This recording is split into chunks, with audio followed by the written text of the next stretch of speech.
My father was murdered.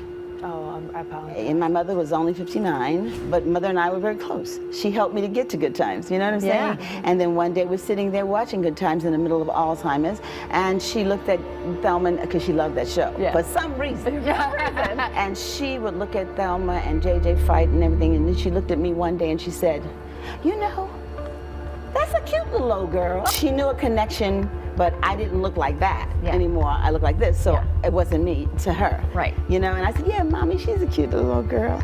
And you know, it was like a knife in my heart that twisted. Remember Thelma from Good Times? At 71, BernNadette Stanis looks nothing like the teenage beauty who shocked America in 1974. Now, the show afforded me so many different things to be able to do, to go places, to just do things that I'm sure I would never have been able to do. Brooklyn, 1990s. A violent crime destroyed Thelma's family in ways that would haunt her for decades and drive her mother to madness. I had this husband and wife. I think we were in Philadelphia, and they came up, and they knew I was going to be there, and he dressed like Lenny,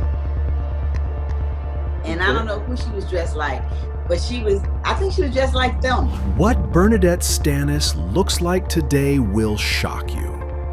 Not because she's aged badly, but because surviving decades of tragedy transformed America's first black it girl into someone completely different than the innocent teenager the world fell in love with. When Good Times premiered February 8, 1974, 17-year-old BernNadette Stanis walked into a cultural firestorm she never saw coming. Norman Lear had created the show to provide authentic black family representation, featuring the working-class Evans family in Chicago's Cabrini Green housing projects. Thelma Evans was written as a minor supporting character, the intelligent daughter meant to balance her brothers JJ's comedy and Michael's radical politics. But Stanis brought something to the role that nobody expected and television wasn't prepared for. She was devastatingly beautiful. At 5 feet 6 inches, with flawless cocoa-colored skin, a perfect hourglass figure, and striking facial features, Stanis looked nothing like the stereotypical portrayals of black women that dominated 1970s television. Her natural beauty was unenhanced and undeniable.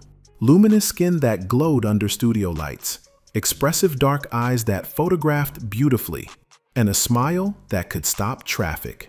She had the kind of classical beauty that transcended racial boundaries while still being distinctly and proudly black. I remember I was on the set, we were doing the show, we were in about 6 months. And I don't think they knew what to do with me. So I would come on and I would say, hi Mom, hi Dad, shut up JJ. Thelma. And then I would be in the bathroom. The controversy erupted immediately across multiple fronts.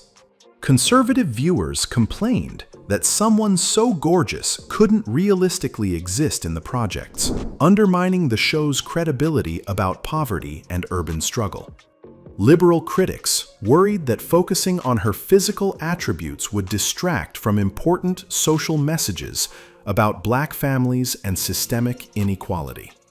Magazine editors saw something entirely different. The first black actress who could be marketed as a genuine symbol, without falling into demeaning stereotypes. For the first 6 months of the show's run, the writers literally had no idea what to do with her character.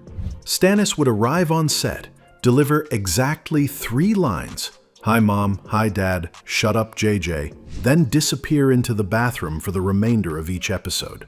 The producers were genuinely struggling with how to develop a character who didn't fit any existing television templates for black women. And Esther said, may I have a conversation with you guys? So they said, sure. Well, you know, what? So she said, I want to talk about my daughter. Are you ashamed of her? They said, no, we're not ashamed of her. She said, oh, okay. Well, if that's not the case, I would like to see my daughter have a voice. Esther Roll eventually recognized that the producers were wasting Stanis's potential and directly confronted them in a production meeting. Roll asked the writers and producers point blank if they were ashamed of Thelma, forcing the creative team to examine their own biases and give the character actual depth, agency, and meaningful storylines. She gave me my voice, a teenage voice. She gave us a voice. From the way I was raised and from the way I was growing up, I put that right on Thelma. Within months of the show's premiere, Stanis was gracing the covers of Jet magazine, Ebony, and other publications, her face becoming synonymous with Black beauty in America. Mainstream media labeled her television's first Black It Girl, a designation that carried enormous cultural weight in 1974 America. Young Black girls across the country wanted to look like her, style their hair like hers, and carry themselves with her grace and confidence. My father would always say, even though it was in the projects, he'd always say, what's around you does not have to be in you. And that's kind of how we were. So I knew my character, and that young girls in the projects do grow up to become someone. Fan mail poured in from around the world. Letters from admirers, marriage proposals, requests for photographs, and messages from young women thanking her for representing them positively on television. The teenage Stanis was absolutely stunning in ways that seemed almost surreal. Her beauty was natural, unenhanced, and photographed perfectly from every angle. But this extraordinary beauty became both her greatest blessing and her most limiting curse, opening doors while creating expectations she could never escape. Behind Thelma's wholesome television image, BernNadette Stanis was living a romantic life that revealed a woman desperately searching for the stability she portrayed on screen but could never achieve in reality. Between 1974 and the early 2000s, she married 4 different men, each relationship following a similar pattern of hope, disappointment, and eventual heartbreak that would mark her face with lines of sadness that no makeup could hide. Her first marriage came at the absolute height of Good Times' popularity. In June 1974, just months after the show premiered and made her a household name, 18-year-old Stanis married her high school sweetheart, Thomas Fauntleroy.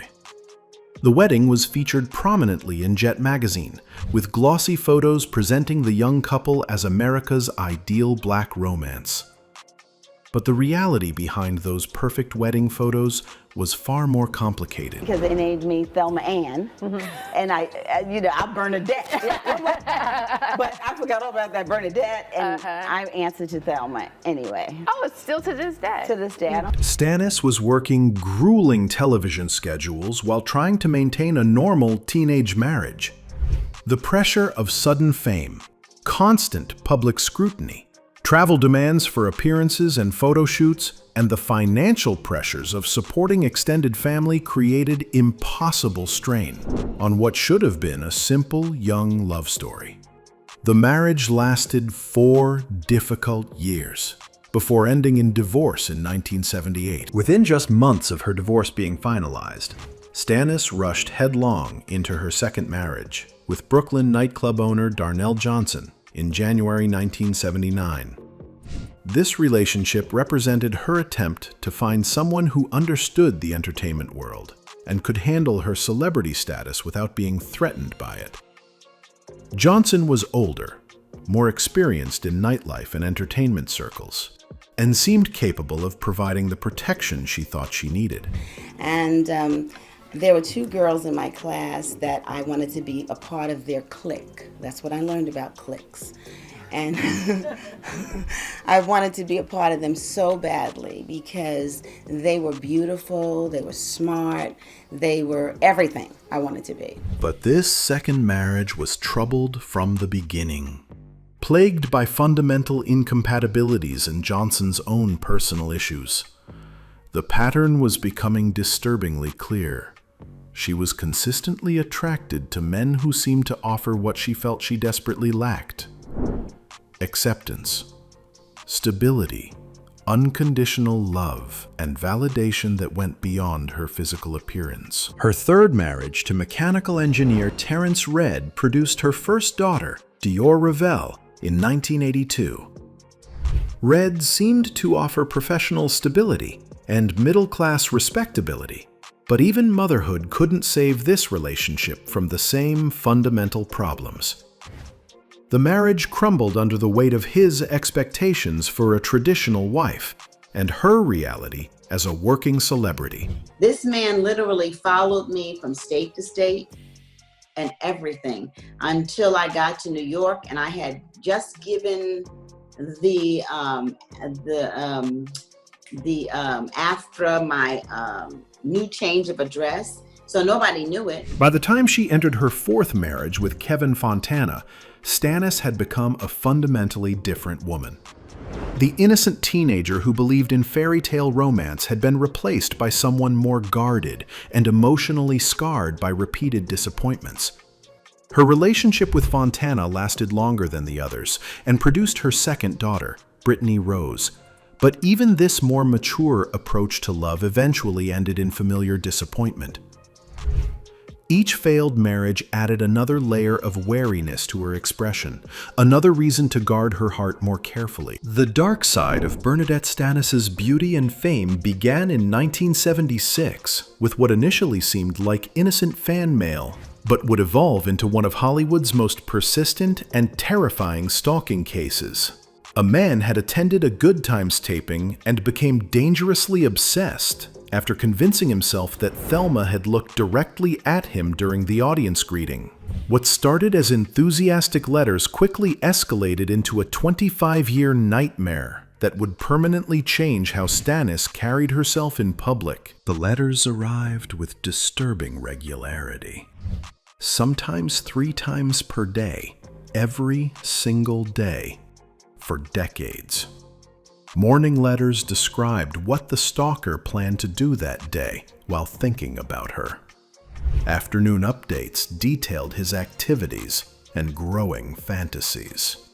Evening letters, written under the influence of drugs, became increasingly incoherent and threatening. The handwriting changed dramatically between letters, reflecting the stalker's deteriorating mental state and heavy substance abuse. When you opened your eyes and looked at me, when you looked at me and stared at me, that's when I fell in love with you. But I was staring into space because I couldn't see anything. Right. So he fell in love with me then because he came to the show. The stalker had created an elaborate relationship fantasy based on a moment that never actually happened. Stanis wore contact lenses and couldn't see individual audience members clearly during tapings. When she looked in his general direction during the audience greeting, she was simply staring into space, but he interpreted her unfocused gaze as a personal connection and declaration of mutual love. This man literally followed me from state to state and everything until I got to New York, and I had just given the AFTRA my new change of address, so nobody knew it. And when I got to New York, a big bouquet of roses were sitting there at the door. The stalker's persistence was enabled by his job with the Actors Union, which gave him access to address changes and personal information for performers. No matter how many times Stanis moved or changed her contact information, he would track her down within days. The roses waiting at her New York apartment represented a chilling escalation. He had been there in person, demonstrating that he could access her private spaces whenever he chose. So I made an appointment to do that. So the photographer was there taping me, and I had done like 10 pieces of poetry, just he and I in a dark room.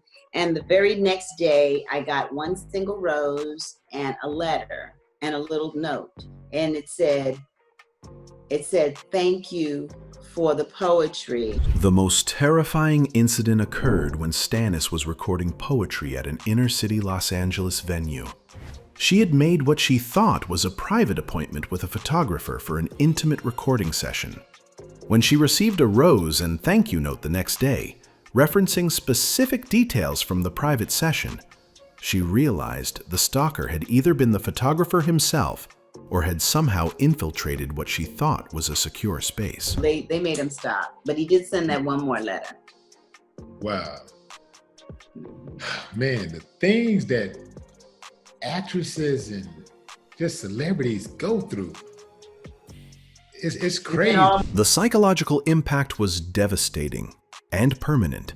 She became hypervigilant about public appearances, constantly scanning crowds for his face.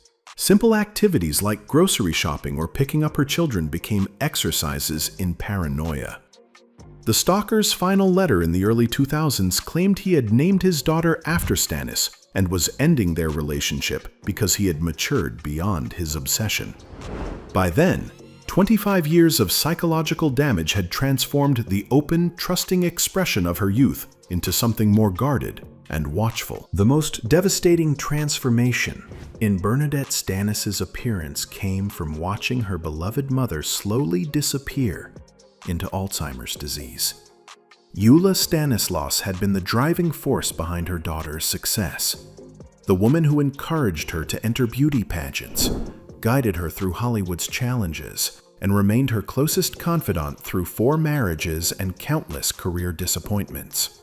Losing her to dementia changed Stanis in ways that are still visible in her face today. The decline began quietly in the early 2000s when Eula started forgetting small things, misplaced keys, repeated stories, confusion about dates and appointments.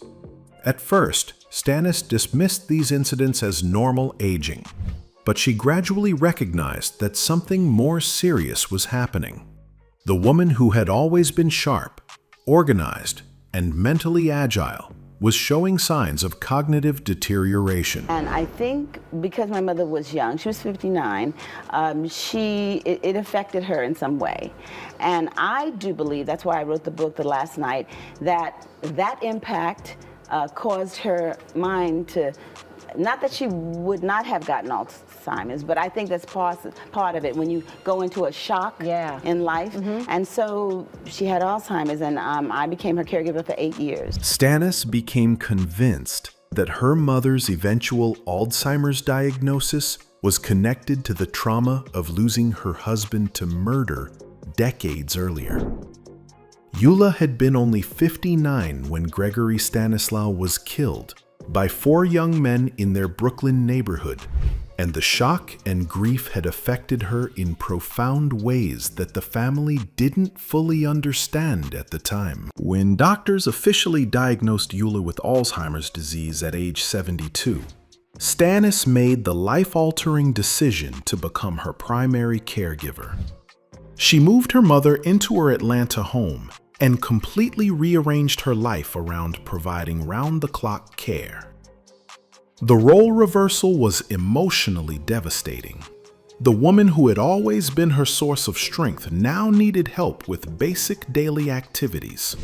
And then one day we were watching Good Times,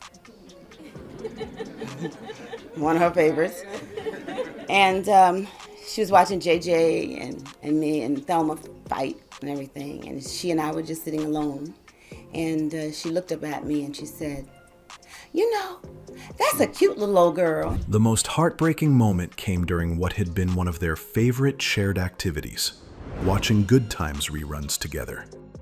Eula had always loved the show and been incredibly proud of her daughter's success. As they sat watching Thelma and JJ engage in one of their typical sibling arguments on screen, Eula turned to her daughter and commented on the cute little old girl she was seeing on television. The devastating realization hit Stanis like a physical blow. Her mother no longer recognized that the actress on screen was her own daughter. It's not them, it's just brain damage. Understand they would never do that. Okay, you have to brush it off. It hurts, yes it does, but it's not them. The 8-year caregiving experience fundamentally changed Stanis' appearance and demeanor. The stress of watching her mother's gradual decline, combined with the physical demands of providing care, aged her in ways that had nothing to do with natural time passage. Her face took on the worn, exhausted look of someone carrying enormous emotional weight while trying to maintain hope. If and when that day does come, I'm going to form a foundation for my mother called Remembering the Good Times and Alzheimer's Foundation in her honor. When Eula passed away in 2011 after complications from pneumonia, Stanis was holding her hand until the very end. The death marked the end of the most important relationship in her life, but also the beginning of a new mission. She channeled her grief into advocacy, becoming a national spokesperson for Alzheimer's awareness and founding the Remembering the Good Times Foundation to help other families navigate similar challenges. After Good Times ended in August 1979, BernNadette Stanis discovered the brutal reality that most child stars eventually face. The entertainment industry had no use for her as an adult. At 25, she was no longer the adorable teenager that America had fallen in love with, but she wasn't experienced enough to be considered for serious dramatic roles. Hollywood's narrow vision of black actresses in the 1980s left her caught in a devastating no man's land. The typecast prison that had begun during Good Times became even more restrictive as she aged out of the teenage demographic. Casting directors took one look at her face and immediately thought, Thelma, the sweet, innocent, pretty daughter from the projects. They literally could not envision her as a sophisticated businesswoman, a troubled single mother, or anything that required serious acting range beyond her established persona. I traveled a lot, I did a lot of plays, I learned a lot about people, and from that I wrote my first book, and then my second book, and my third book. Her extraordinary beauty, which had been such an asset during her teenage years, now worked against her as she tried to be taken seriously as an adult actress. In an industry already limited in its roles for black women, being exceptionally beautiful often meant being dismissed as just a pretty face rather than a talented performer. Stanis made the difficult decision to step away from actively pursuing television and film roles, and instead focus on stage work and personal development projects. She traveled extensively across the country, performing in regional theater productions and building her skills as a live performer. This period was both liberating and professionally frustrating. She was growing as an artist, but watching her celebrity status fade as newer faces dominated television screens. My thing about the animation was this, that, I know that Jimmy Walker came to them and he presented a cartoon about 5 years before this one, really? And it was the all of us, the way we are in a animation. The financial reality of post-fame life hit particularly hard during the 1980s and 1990s. While Good Times residuals provided some ongoing income, they weren't enough to sustain the lifestyle she had become accustomed to during the show's peak years. She had to learn careful financial management and make strategic decisions about which projects were worth pursuing for minimal pay. The entertainment industry's treatment of the Good Times legacy also highlighted Hollywood's disposable attitude toward its former stars. When Netflix announced an animated reboot of the show in 2024, Stanis and her surviving castmates were largely excluded from meaningful involvement. Despite being the original stars who had created these iconic characters, they were reduced to minor voice roles while newer performers took center stage. Something told me I had to write the book. And I used to hear people say, don't tell people that. Don't tell people your mother had Alzheimer's.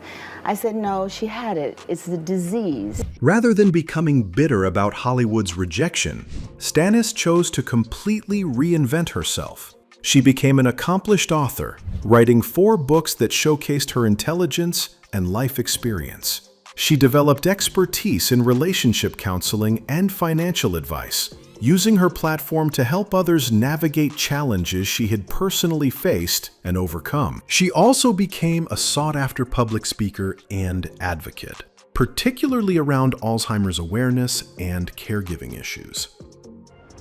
This work gave her a sense of purpose that her acting career had never provided. She was using her celebrity status to make a genuine difference in people's lives rather than simply entertaining them. At 71 years old, BernNadette Stanis bears almost no physical resemblance to the teenage beauty queen who captivated America nearly 50 years ago. Her face shows every one of her 7 decades. Deep lines around her eyes, silver hair that she no longer colors, and the natural weight gain that comes with age and medication. The slim, perfectly proportioned figure that graced magazine covers has been replaced by a fuller, more matronly appearance. Her once flawless skin now shows age spots and wrinkles, and the striking facial features that made her a sex symbol have softened and rounded with time. But the most shocking thing about how she looks today isn't the obvious effects of aging. It's the complete transformation of her entire presence. The nervous, eager-to-please teenager who desperately sought approval has been replaced by a woman who radiates quiet confidence. Gone is the perfect makeup, the carefully styled hair, and the camera-ready smile that defined her public image for decades. Instead, there's an authenticity that wasn't present during her fame-seeking years. I understood it. It did not feel like a death. It felt like she just transitioned because I always felt her with me. It was incredible. I told her she was beautiful. I let her speak to my brother. I let her speak to one of my friends. I let them speak to her. Her current public appearances reveal someone who has made peace with the passage of time and the changes it brings. Rather than fighting desperately to maintain her youthful appearance, she seems to have embraced each stage of life with remarkable grace. She understands that her value no longer depends on her physical beauty, but on the wisdom she can share and the lives she can impact through her advocacy work. Perhaps the most shocking aspect of her current appearance is the visible peace that radiates from her despite everything she's endured. Her father's murder, her mother's descent into Alzheimer's, 4 failed marriages, decades of stalking, career disappointments, and financial struggles would have destroyed many people. Instead, there's a serenity in her demeanor that suggests someone who has processed her pain and found genuine meaning in her struggles. I'd just like to say that our Thelma is still beautiful and fine. Her current projects center around the Remembering the Good Times Foundation, which she established after her mother's death. She makes regular appearances at medical conferences about Alzheimer's care and speaks to caregiver support groups across the country. The foundation has raised thousands of dollars for dementia research and provides resources for families dealing with the disease. Today, BernNadette Stanis looks like someone who refused to let Hollywood's limitations define her worth. Her face shows the confidence of a woman who built a meaningful life outside the industry that initially made her famous. She's discovered that her greatest role was not playing Thelma Evans, but being BernNadette Stanis, author, advocate, and survivor who transformed personal tragedy into public service. Anyway, that's it for the video, folks. Bye!